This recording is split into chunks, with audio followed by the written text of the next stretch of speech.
Bonsoir à tous, c'est Trading avec vous. Donc là, je vais revenir sur le BTC, une petite mise au point.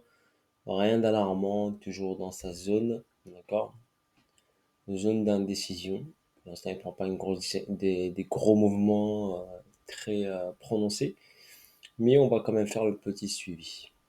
Donc là, on a ici déjà la descente, l'arrêt de la tendance baissière ici, avec ce SC, une hausse ici, un petit retracement ici, une prise de liquidité première,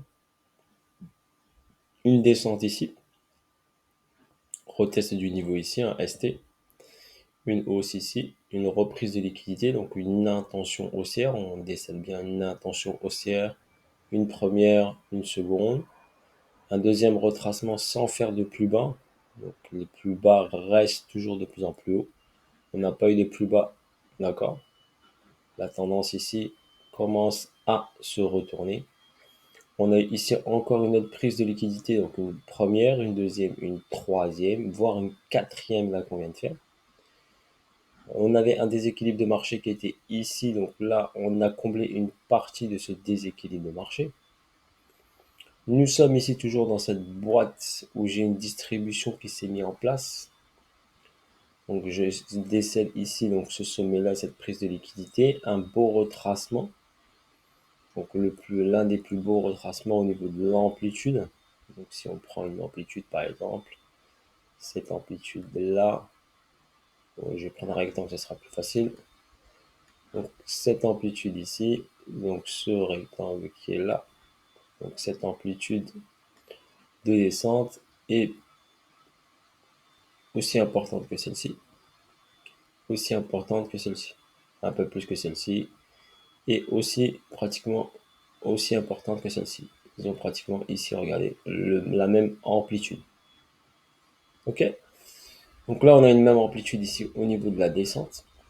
On a une reprise de liquidité ici. Si on a un BC, on aurait ici potentiellement un UA, potentiellement un UT. Si on zoome ici, on est en H1. Donc on a un déséquilibre de marché qui est ici. Un déséquilibre de marché qui est ici.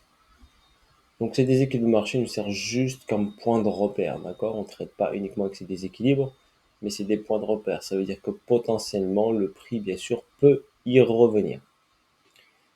Donc là, il est revenu ici sur ce point-là. Il a comblé ce déséquilibre, pris la liquidité. Donc au niveau technique, les gens vont poser la question pourquoi ça peut. Bah, c'est juste technique. On a une prise de liquidité importante, donc importante majeure, importante, en H1 bien sûr. Prise de liquidité qui a donné une réaction bien sûr haussière et un retest du niveau qui a été créé préalablement avec une prise de liquidité de cette mèche qui nous a laissé une petite trace. Donc si on regarde bien ici, cette bougie est une bougie d'indécision, d'accord? On regarde bien, on a un petit corps, une mèche vers le haut, une mèche vers le bas. Donc ici, le 31 juillet à 20h, on a eu bien sûr ici une indécision du marché. La force acheteuse et vendeuse s'est pratiquement annulée. Donc il y avait une indécision de la prise de décision des acheteurs et des vendeurs sur ce niveau-là. Donc on est venu chercher cet argent ici, donc c'était de la liquidité bien sûr en attente. On a ici ce sommet ici avec une accélération baissière, une indécision. Qu'est-ce qu'on fait? D'accord? Combat acheteur-vendeur. On a continué à baisser et on est parti chercher l'argent qui était en bas. Ce qui a donné plus de force, donc de la liquidité qui a été prise, qui a donné plus de puissance et de force pour repartir ici vers le haut avec une accélération ici le 8 août à 7h du matin. Donc le 8 août à 7h du matin, donc c'était bien sûr le lundi, une accélération à l'ouverture des marchés, 7h, 8h, ouverture Londres, européenne, voilà, jusqu'à 10h, et après on a fait un sommet vers les coups de 14h. À l'ouverture US, bien sûr, nous avons eu un retracement qui s'effectue en 3 temps, 1, 2 et 3, et à la clôture, à minuit, le 8 août, 9 août à minuit, on a eu ici cette petite bougie baissière, donc ce mouvement baissier à partir de l'ouverture US. D'accord? On a eu cette prise de liquidité, donc forcément une prise de liquidité, une réaction par rapport à cette liquidité qui est en attente. Bien sûr, ici on a un déséquilibre d'un marché, on remarque bien à 24 490, on peut bien sûr aller le chercher pour le combler bien sûr, voire aller plus haut ici. Pourquoi? Parce que on a de l'argent ici sur ce déséquilibre qui est là. Ok? Donc je suis toujours sur ma position entre d'aller chercher les 27-28, voire les 31-32. D'accord? Donc bien sûr, progressivement, on peut faire cette distribution, la valider totalement et ensuite aller chercher ici vers le bas pour reprendre de la force. Inciter bien sûr les gens à vendre. Pourquoi pas soit retester ce niveau-là, soit prendre l'argent ici et repartir ensuite en accélération haussière. Ou il va faire l'UTAD directement avec une grosse accélération haussière. Il prend les déséquilibres et il peut aller chercher les 31-32. Pourquoi pas? Voilà en ce qui concerne le BTC, personnellement, ce que je vois. On va partir sur un autre graphique du Bitcoin, bien sûr, toujours. Je l'ai mis en H4. Donc en H4, on est sur la partie là. Donc je l'ai dit, cette prise de liquidité importante, elle a été faite. Ce qui nous valide ici une intention de repartir vers le haut, mais rien n'empêche de faire un plus bas, mais pas sûr. Parce que ici, on a eu bien sûr un bas, un low, un autre low, et ils sont de plus en plus hauts. Donc ST, ST, ST, et c'est parti. On a pris la liquidité importante. On a validé un potentiel retournement de situation. Un retracement BC, SO, UT. On peut aller faire un UTAD. Voir ici si c'est bien sûr une réaccumulation ou une distribution. On va le voir au dernier moment.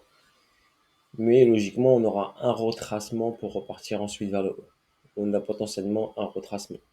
Donc on peut aller chercher directement en haut et ensuite un retracement. Ensuite, je vais aller en daily. Donc en daily, ici sur le graphique ici qui est très simple.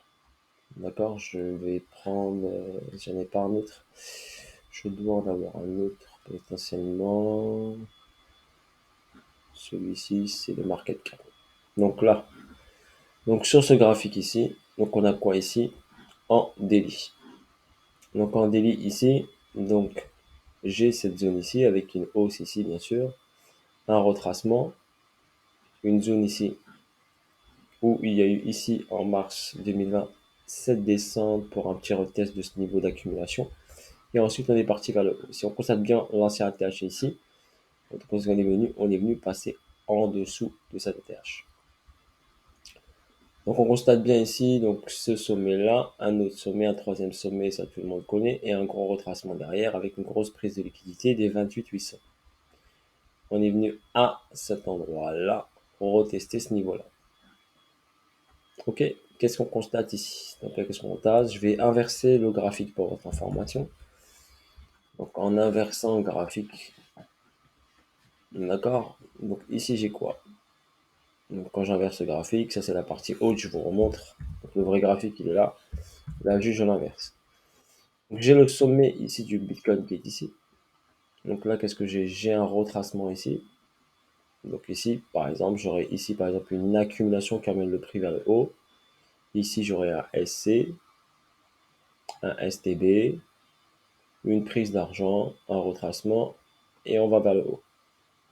Donc on n'a pas fait ici de retest important et on n'a pas fait de spring. Pour mieux le voir, on va se mettre en weekly. Voilà, regardez donc une baisse. Donc ici, Bitcoin, ici, hop, baisse. C'est juste le graphique inversé hein, pour vous montrer. Un retest, on va chercher l'argent, on va chercher une deuxième fois l'argent et on part vers le haut. Ici, donc on a une ici, quand on constate ici, on a quoi? Une prise de liquidité majeure qui peut nous donner bien sûr un retracement. Donc cette prise de liquidité majeure valide ici potentiellement un retracement vers le bas. Si on valide par exemple si c'était une accumulation, bien sûr le vrai graphique c'est celui-ci pour pas que vous embrouillez, c'est celui-là. Je vais inverser pour vous montrer que là on aurait potentiellement un SC, un STB, voire un retest de ce niveau-là pour une accélération ensuite vers le haut, voire un spring et une accélération. Ce qui est le spring nous donnerait quoi? Nous donnerait un ATH. Ou le retest de ce niveau-là nous donnerait un retest de l'ATH. Donc potentiellement le Bitcoin bien sûr peut revenir sur son ATH. D'accord? Car qu'ici on a ici une accélération ici et une deuxième accélération ici. Donc ces accélérations là d'accord, sont des déséquilibres de marché. Donc potentiellement, ici, on est sur les 48 000 dollars. J'ai inversé le graphique, comme ça vous pouvez le voir un peu mieux. Si je le mets normalement, on voit cette accélération ici baissière. Donc on a une première accélération baissière, une seconde très importante ici, et une troisième très importante. Donc potentiellement, on peut venir retracer déjà ce niveau-là, c'est pour ça que je vous ai dit entre 29 et 32, donc cette petite bougie-là que vous voyez en weekly. Ok, on a un petit déséquilibre ici. Ensuite, on peut venir ici aller chercher cette liquidité-là, on retester ce niveau-là entre 37 et 48, 46, 48. Voilà, la première étape, elle est là. La deuxième étape, elle est ici. Et la troisième étape, bien sûr, c'est un retest de notre ATH avec une prise de liquidité ici, de ce niveau-là. Voilà ce que je peux vous dire au niveau du Bitcoin. Ok. Donc pour moi, on est descendu pas mal quand même sur deux bonnes accélérations ici. Donc une, deux grosses accélérations, donc forcément retracement potentiellement à de fortes probabilités de se faire. Ok, bisous à tous, force à vous tous, ma famille, et je vous dis à bientôt pour de nouvelles aventures et de nouvelles vidéos. Seed Trading est avec vous. Salut à tous, ciao ciao.